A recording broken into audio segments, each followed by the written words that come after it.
नमस्कार, आप देख रहे हैं आपका अपना यूट्यूब चैनल श्रीदेवी क्लासेज। आज हम बात करेंगे माइक्रो प्रोसेसर के टॉपिक आर्किटेक्चर के बारे में। अभी तक हमने आर्किटेक्चर में प्रोग्रामिंग मॉडल और रजिस्टर्स के बारे में जाना। आज हम बस ऑर्गेनाइजेशंस और एड्रेस बस, डेटा बस, इनके बारे में जानेंगे कि किस प्रकार डेटा को वो आगे लेके जाता है, आगे प्रोसेस करता है, होल्ड करता है। बस ऑर्गेनाइजेशन कोई भी कम्युनिकेशन का जो सेट होता है जिसके माध्यम से हम माइक्रो प्रोसेसर तक अपने डेटा को पहुंचाते हैं और माइक्रो प्रोसेसर से डेटा को हम प्राप्त करते हैं, उस कम्युनिकेशन के सेट को, कम्युनिकेशन के माध्यम को हम बस कहते हैं। और इस प्रकार के जो समूह होता है उसे हम ऑर्गेनाइजेशन कहेंगे। और सभी प्रकार की लाइनों का जो समूह जो हमारी सहायता करता है माइक्रो प्रोसेसर से हमें आउटपुट प्राप्त करने में, इनपुट आउटपुट पोर्ट की सहायता से, चिप की सहायता से, डिवाइस की सहायता से। और दूसरा इसके उल्टा भी सत्य है, अर्थात इनपुट आउटपुट पोर्ट की सहायता से माइक्रो प्रोसेसर तक यदि हमें कोई डेटा पहुंचाना है उसमें भी यह हमारी सहायता करता है। इस प्रकार की जो भी कोई समूह है उसे हम बस कहेंगे और इस प्रकार के सेट को हम कहेंगे बस ऑर्गेनाइजेशंस। इसे हमने 3 प्रकार के भागों में बांटा है। पहला है एड्रेस बस, दूसरा है डेटा बस, तीसरा है कंट्रोल बस। बस ऑर्गेनाइजेशन का एक ओवरऑल ब्लॉक डायग्राम यहाँ पर आपके सामने प्रदर्शित किया गया है।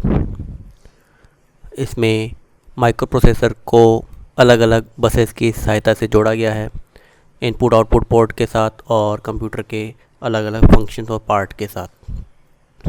इसमें जो टॉप लेयर है वो हमारे यहाँ पर एड्रेस बस को शो कर रही है। इसमें एक तरफ ही इसकी डायरेक्शन है, अर्थात यह यूनिडायरेक्शनल का कार्य करेगी।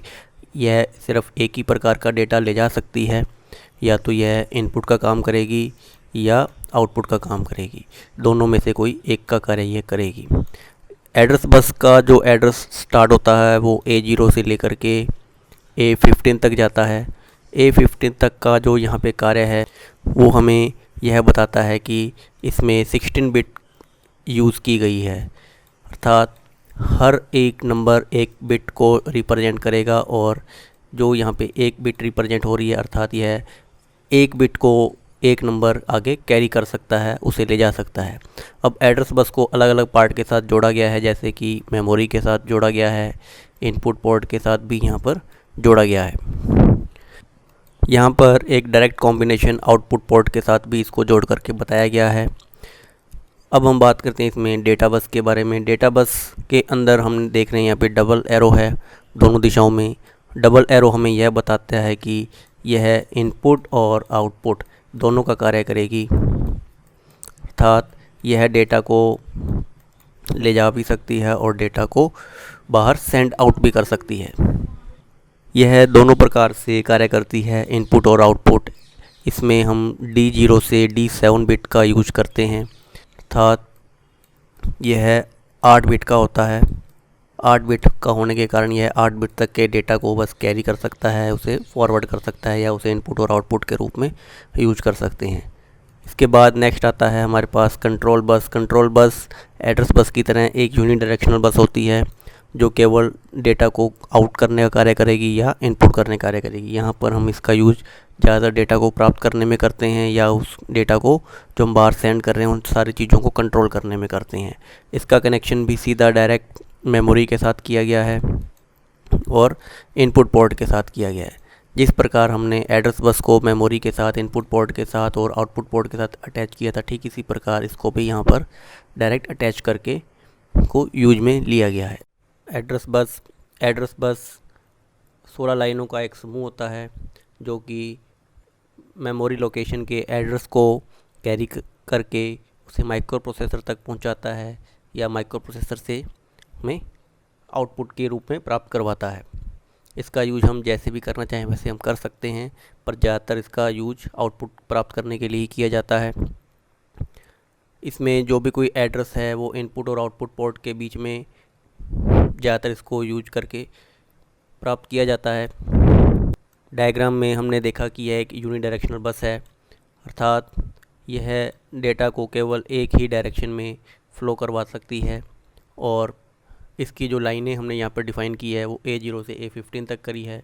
यहाँ पर A0 से A15 जो भी कोई एड्रेस होगा बस ये उतना एड्रेस को ये कैरी करेगी, अर्थात यह 16 बिट के डेटा को ही कैरी करवाने में सक्षम है। एड्रेस बस को भी आगे दो प्रकार के भागों में बांटा गया है, मेमोरी एड्रेस और पोर्ट एड्रेस।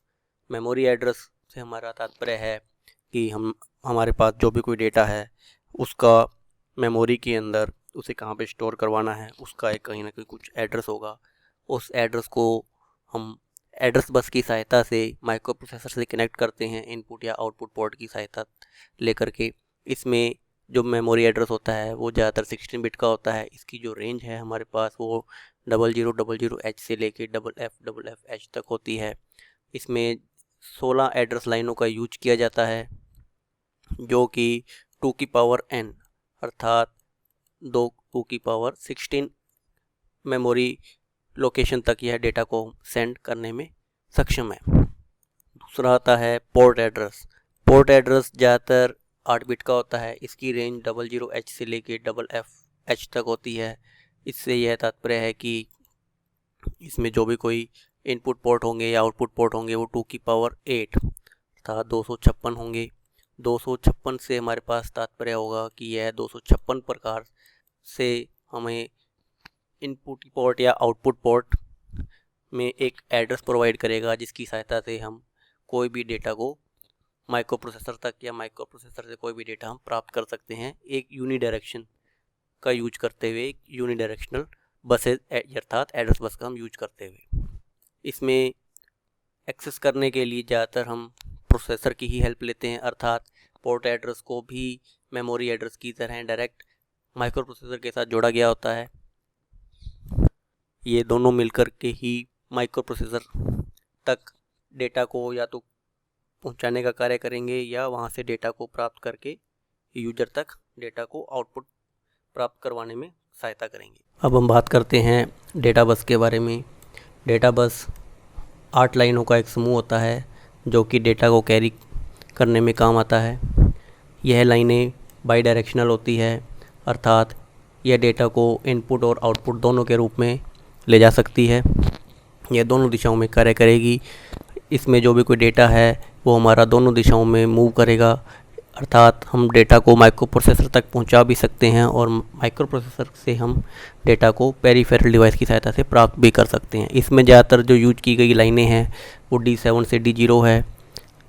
डेटा बस का जो साइज़ है वो हमारे पास 8 बिट का होता है, इसलिए हम माइक्रो प्रोसेसर को 8 बिट माइक्रो प्रोसेसर कहते हैं, अर्थात डेटा बस के बिट के आधार पर ही माइक्रो प्रोसेसर 8085 को 8 बिट का माइक्रो प्रोसेसर कहा गया है। यदि हमारे पास यहाँ पर 16 बिट होता तो हम माइक्रो प्रोसेसर को 16 बिट का माइक्रो प्रोसेसर कहते, जो कि थोड़ा सा फास्ट कार्य करता है, अर्थात ये इसमें जो बिट है वो डबल हो चुकी है। यही बस एक इसका कारण है। नंबर 3 पे आती है कंट्रोल बस। कंट्रोल बस के अंदर कई प्रकार की अलग अलग लाइनें होती हैं जो कि इनपुट और आउटपुट पोर्ट के साथ अलग अलग तरीके से जोड़ी गई होती है। इनका एक ही उद्देश्य होता है, हमारे जो भी कोई डेटा है इनपुट में या आउटपुट में जो भी हम प्राप्त कर रहे हैं उसमें जितने भी सिग्नल्स हैं उनको कंट्रोल करना, उनको सिंक्रोनाइज़ करना टाइम के साथ, और डिवाइस की परफॉर्मेंस को अलग अलग तरीके से जांचना और उन्हें कंट्रोल करना। माइक्रो प्रोसेसर जब भी कार्य करता है तो एक अलग प्रकार के एक स्पेसिफिक कंट्रोल सिग्नल जनरेट करता है अलग अलग ऑपरेशन के अंदर, और उन सब को कंट्रोल करने का जो कार्य करेगा वो कंट्रोल बस करेगा। दोस्तों आज की वीडियो में बस इतना ही। यदि आपको हमारा वीडियो पसंद आया हो तो प्लीज़ लाइक और शेयर जरूर करें, साथ ही साथ कमेंट करना ना भूलें। मिलते हैं नेक्स्ट वीडियो में, तब तक के लिए धन्यवाद।